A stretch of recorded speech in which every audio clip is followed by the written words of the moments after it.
उमड़ी घुमड़ी बरिस काली रे बदरिया हो। उमड़ी घुमड़ी बरिस काली रे बदरिया हो। अरे गलियन में पानी भरी आई, सीताराम से भजो। अरे गलियन में पानी भरी आई, सीताराम से भजो। गर्मी से व्याकुल बाणी कवन रमक बाई ना हो। गर्मी से व्याकुल बाणी कवन रमक बाई ना हो। गलिया में घूमे बाउराई, सीताराम से भजो। अरे गलियन में घूमे बाउराई, सीताराम से भजो। अरे गलियन में घूमे बाउराई, सीताराम से भजो। गर्मी से व्याकुल बाणी सम देख बाईनी हो। गर्मी से व्याकुल बाणी सम देख बाईनी हो। अरे सोवत मरदवा जगाई, सीताराम से भजो। अरे सोवत मरदवा जगाई, सीताराम से भजो।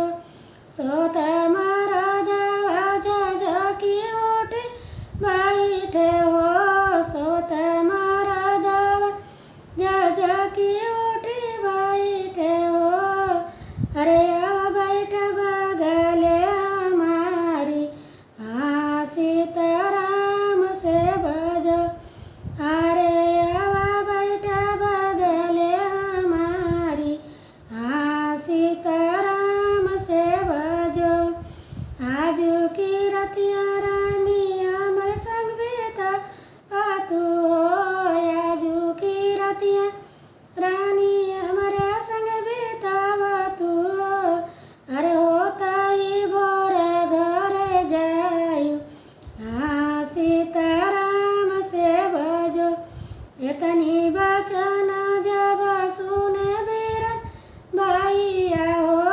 इतनी बचन जब सुने बीरन भैया हो। इतनी बचन जब सुने बीरन भैया हो। अरे मुआ पकड़ी खपोताई, सीताराम से भजो। अपनी मालिया से बोले बीरन भैया हो। अपने मालिया से बोले बीरन भैया हो। अरे बहनी के गया, अरे बहनी काया गया, सीताराम से भजो। उमड़ी घुमड़ी बरस काली रे बदरिया हो। उमड़ी घुमड़ी बरस काली रे बदरिया हो। अरे गलियन में पानी भरी आई, सीताराम से भजो। गर्मी से व्याकुल बाणी कवन रमक बाई ना हो। गर्मी से व्याकुल बाणी कवन रमक बाई ना हो। अरे गलियन में घूमे बाउराई, सीताराम से भजो। गर्मी से व्याकुल बाणी दूल्हे के बाईनी हो। गर्मी से व्याकुल बाणी अगुआ के बाई ना हो। सोत मरदवा जगावे, सीताराम से भजो। सोत मरदवा जगावे, सीताराम से भजो। सोत मरदवा झकी उठी बैठे हो। सोत मरदवा झकी उठी बैठे हो। अरे